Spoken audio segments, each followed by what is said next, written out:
Good morning to all the class of physics by Dhakad sir. आज अपन electrostatic का lecture number 6 start करने जा रहे हैं, जिसमें अपन बेसिकली स्टडी करेंगे बेटा कूलॉम के नियम का सदिश निरूपण। कल अपन ने कूलॉम के नियम को समझा था, जिसमें अपन ने दो आवेशों के बीच में लगने वाले फोर्स को ज्ञात किया था। आज अपना नेक्स्ट टॉपिक है कूलॉम के नियम का सदिश निरूपण। तो देखो बेटा, इसके लिए क्या करते हैं अपन ने क्या लिया बेटा, यहाँ पर एक अपन ने कोऑर्डिनेट सिस्टम लिया, ठीक है, एक्स वाई जेड। सपोज करो इस कोऑर्डिनेट सिस्टम के अंदर कोई दो चार्जेस हैं आपके, एक यहां पर मान लीजिए, एक यहां मान लीजिए। सपोज कर लीजिए ये आपका Q1 है और ये आपका Q2 है, ठीक है। Q1 Q2 दो चार्ज हैं जो आपके इस तरीके से रखे हुए हैं, ठीक है। इनके मूल बिंदु O के सापेक्ष पोजीशन बतानी पड़ेगी बेटा। तो मान लीजिए इसका मूल बिंदु के सापेक्ष जो स्थिति सदिश है वो आपका R1 है, और ऐसे ही Q2 का मूल बिंदु के सापेक्ष जो स्थिति सदिश है वो क्या है बेटा, आपका R2 है, ठीक है। R1 और R2 क्या है आपकी, Q1 और Q2 के क्या है बेटा, स्थिति सदिश हैं जो इनकी स्थिति को बताते हैं, ठीक है बेटा। अब अपन को करना क्या है बेटा कि दो आवेश यदि आपके कहीं पर भी रखे हुए हैं तो ये क्या लगाएंगे, एक दूसरे पर फोर्स लगाएंगे। जैसे सपोज करो जो सबसे पहले Q2 की बात करते हैं, तो Q2 जो है Q1 पर फोर्स लगाएगा। तो कैसे लगाएगा बेटा, इस तरीके से, जिसको अपन नाम दे सकते हैं कि 1 पे फोर्स लगाया किसने, 2 ने। पहले चार्ज पर फोर्स लगाया दूसरे ने, तो कैसे लगाएगा बेटा, वो आउटवर्ड। क्यों लगाएगा, क्योंकि अपने दोनों ही चार्जेस कैसे लिए, मैंने ये प्लस लिए हैं, तो प्लस प्लस में क्या होता है, प्रतिकर्षण, जिसकी वजह से ये वाला इस पर फोर्स कैसे लगाएगा बेटा, इस डायरेक्शन में। सेम अगर ऐसे ही मैं Q2 पर लगाना चाहूँ Q1 की वजह से, तो वो कैसे लगेगा बेटा आपका, इस तरीके से। इसको पढ़ देंगे अपन F21। तो ये अपने पास फोर्स हो जाएंगे बेटा F12 और F21, जिसको अपन कैसे पढ़ेंगे बेटा, Q1 पर Q2 की वजह से जो फोर्स है वो तो बना F12, और ऐसे ही Q2 पर Q1 की वजह से फोर्स लगा वो लगा F21। क्योंकि कल मैंने अपन ने बात की थी कि हमने सिर्फ Q1 और Q2 के मध्य लगने वाला फोर्स निकाला था K Q1 Q2 अपॉन में R²। बट अपन ने वहां ये चर्चा नहीं की थी कि Q1 ने Q2 पे लगाया या Q2 ने Q1 पे लगाया। तो आज अपन यही चर्चा करने वाले हैं कि Q1 Q2 पे लगाएगा तो कितनी वैल्यू आएगी, या Q2 Q1 पे लगाएगा तो वैल्यू कितनी आएगी, ठीक है बेटा। तो हमने यहाँ पर मान लिया कि Q1 पे Q2 के द्वारा लगाया जाने वाला बल है F12, और Q2 पर Q1 की वजह से लगने वाला बल है आपका F21। अपन को इस F12 और F21 का मान ही निकालना है, ठीक है। अब देखो आगे यहां पर क्या करते हैं बेटा, ये क्या होगा, इन दोनों के बीच का डिस्प्लेसमेंट, यहां से लेके यहां तक, इसको आप A पॉइंट मान लो, इसको आप B पॉइंट मान लो। तो ये AB क्या होगा, हमारा डिस्प्लेसमेंट होगा, हमारा विस्थापन होगा। इस विस्थापन को यदि आपको F12 की डायरेक्शन में लेना है तो अपन एरो किधर लगाएंगे बेटा, ऊपर की डायरेक्शन में। तो इसे बोल देंगे अपन R12, ठीक है बेटा। अगर 21 की डायरेक्शन में लेना हो तो एरो लगाओगे आप डाउनवर्ड डायरेक्शन में, और आप क्या लिख दोगे बेटा, R21, ठीक है। विस्थापन सदिश है R12 और R21, दोनों का मान क्या होगा, परिमाण बराबर होगा। और दिशा कैसी आएगी बेटा आपकी, इस तरीके से आएगी। 12 में लेंगे तो 12 की डायरेक्शन में, 21 में लेंगे तो 21 की डायरेक्शन में। यहां पर आप चाहो तो R12 का मान निकाल सकते हो। R12 का मान कैसे आएगा, तो देखो ये त्रिभुज कौन सा है, OAB। ये क्या है बेटा, एक त्रिभुज है।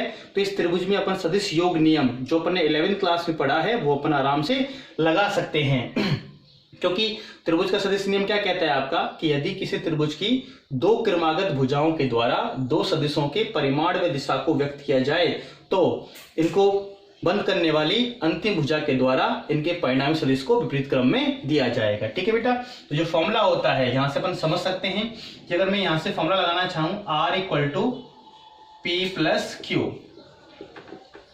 ये अगर अपन फॉर्मूला लगाना चाहें R = P + Q, जो कि आपका त्रिभुज का नियम होता है, तो यहां से क्या बनेगा बेटा, R = P + Q, ठीक है। तो इस वाली कंडीशन में देखो बेटा, अगर मैं एरो इसको लेता हूं और एरो में इसको लेता हूं तो बेटा ये तो क्या बनेगा आपका P, और ये R12 क्या बनेगा बेटा, Q, और इन दोनों का विपरीत क्रम में कौन देगा बेटा, R1। तो यहां से अगर मैं R21 की वैल्यू निकालना चाहूं तो कितनी आ जाएगी बेटा, सॉरी R12 की वैल्यू तो ये R1 माइनस के R2। ठीक है, ऐसे यदि अपन R21 लगाना चाहते हैं तो देखो ये वाला बनेगा बेटा आपका P, ठीक है, और ये बनेगा आपका Q, और इन दोनों का रिजल्टेंट कौन देगा बेटा R2। तो यहां से अगर R21 निकालना चाहो तो R21 कितना आ जाएगा आपका R2 माइनस के R1।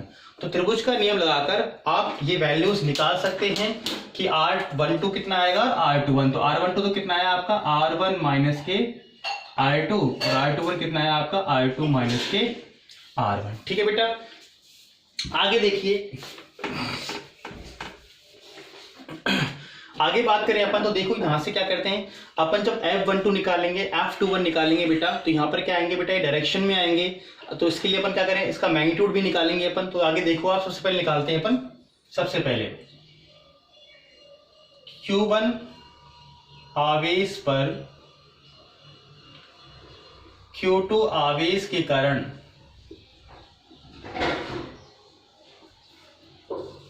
लगने वाला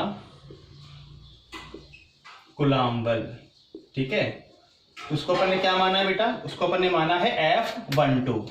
तो यहां से F12 निकालना चाहें तो F12 का फॉर्मूला क्या होता है, K Q1 Q2 अपॉन में R12 डिस्टेंस आएगी, R12 का क्या आएगा बेटा स्क्वायर। ठीक है, अब देखो जो आपकी बल है वो कैसी राशि होती है बेटा, सदिश राशि होती है। जबकि यहां से आप चेक करोगे तो ये भी अदिश बनेगा, और अगर किसी भी वेक्टर का स्क्वायर लगा हो तो वो भी क्या होता है बेटा अदिश ही होता है। तो ये पूरा क्या बनेगा अदिश, जबकि बल कैसा है आपकी सदिश राशि है। तो इसलिए यहां पर इसको सदिश बनाने के लिए अपन को एक इकाई सदिश मानना पड़ेगा।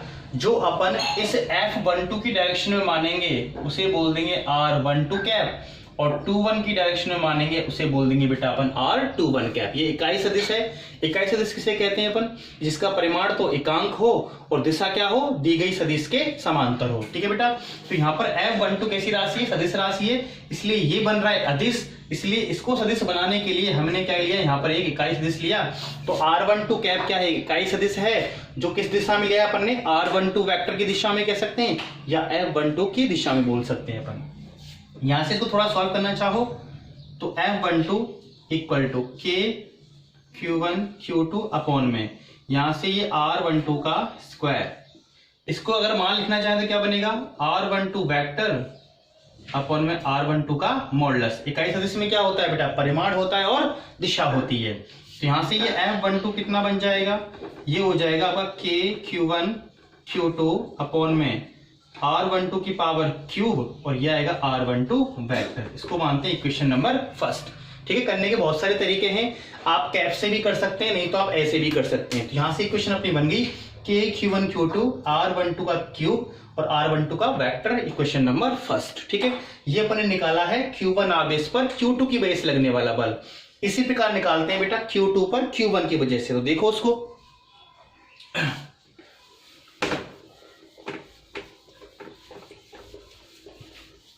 हाँ देखो, इसी प्रकार Q2 आवेश पर Q1 आवेश के कारण लगने वाला बल। ठीक है बेटा, तो उससे क्या पढ़ते हैं बेटा अपन F21। तो यहां से F21 निकालना चाहें तो F21 क्या हो जाएगा, K Q1 Q2। भाई 1 2 है तो क्या आगे पीछे तो बढ़ेगा, बस यहाँ पे क्या जाएगा R21 का स्क्वायर, और इकाई सदिश क्या ले लेंगे बेटा R21 कैप। सेम यहां से बात कहना चाहें K Q1 Q2, तो ये हो जाएगा बेटा R21 की स्क्वायर, यहाँ पे पुट कर दें वही R2 वेक्टर और R21 का मॉडुलस। तो ये क्या हो जाएगा F21 vector equal to K Q1 Q2 upon में R21 की पावर हो जाएगी 3, और ये हो जाएगा R21 का वेक्टर, इक्वेशन नंबर सेकंड। ठीक है, अब यहां से आप देख लो बेटा इक्वेशन फर्स्ट और इक्वेशन सेकंड को यदि आप कंपेयर करते हो तो देखो वहां पे कितना आया था बेटा, फर्स्ट में K Q1 Q2 R12 की पावर क्यूब था और R12 वेक्टर था। यहां पर क्या है बेटा R21 की पावर क्यूब और R21 वेक्टर। आप देखो इक्वेशन फर्स्ट और सेकंड को कंपेयर करके, तो फर्स्ट और सेकंड में जो यहाँ पे लिखा हुआ है K Q1 Q2 अपॉन में R12 की कैप की क्यूब या KQ1Q2 R21 कैप की क्यूब। ठीक है बेटा, तो ये जो है ये परिमाण होता है बेटा, और साथ में जो R21 वेक्टर है और R12 वेक्टर है वो क्या है, आपकी दिशा है। तो परिमाण दोनों में क्या है, समान। क्यों बेटा, KQ1Q2 यहाँ पर है, KQ1Q2 फर्स्ट इक्वेशन में भी है, यहाँ पर R12 है, वहां पर आपका R21 है, लेकिन दोनों का ही मतलब क्या होता है बेटा, R1 माइनस R2 और R2 माइनस R1। तो आप R1 में से R2 घटाओ, प्लस में बचेगा, तो R2 में से R1 को घटाओगे तो माइनस में बचेगा। लेकिन दोनों का ही क्या लग रहा है बेटा, मॉडुलस। तो मॉडुलस के अंदर प्लस में लिखा हुआ हो तो भी प्लस में होता है और माइनस में लिखा हो तो भी वो प्लस में ही होता है। इसका मतलब हमारा यहाँ जो परिमाण आएगा वो तो कैसा आएगा बेटा, समान आएगा, लेकिन दिशा कैसी आएगी अपनी, तो दिशा देख लो बेटा, वहां पर आ रही है R12 वेक्टर और यहाँ पर आ रहा है आपका R21 वेक्टर। तो दोनों की दिशा कैसी आ रही है, देखो R12 वेक्टर ऊपर की डायरेक्शन में, तो R21 है बेटा आपका नीचे की डायरेक्शन में, तो दिशा कैसी आ रही है यहाँ पर, विपरीत। तो समीकरण 1 व 2 से यदि आप कंबाइन करना चाहो तो आप ये कह सकते हो कि F12 जो है वो F21 के क्या है बेटा, बराबर तो है, लेकिन दिशा में कैसे, विपरीत। इसलिए क्या लगाना पड़ेगा बेटा, यहाँ पे आपको माइनस लगाना पड़ेगा। तो यहाँ से ये बात निकल के आती है कि Q1 Q2 पे बल लगाए या Q2 Q1 पे बल लगाए, बल का जो परिमाण होता है वो समान होता है और उसकी वैल्यू कितनी होती है, KQ1Q2 अपॉन में R²। लेकिन दिशा क्या होती है, विपरीत। सपोज करो Q1 Q2 पे ऐसे बल लगा रहा है तो Q2 Q1 पे बेटा ऐसे बल लगाएगा। क्लियर।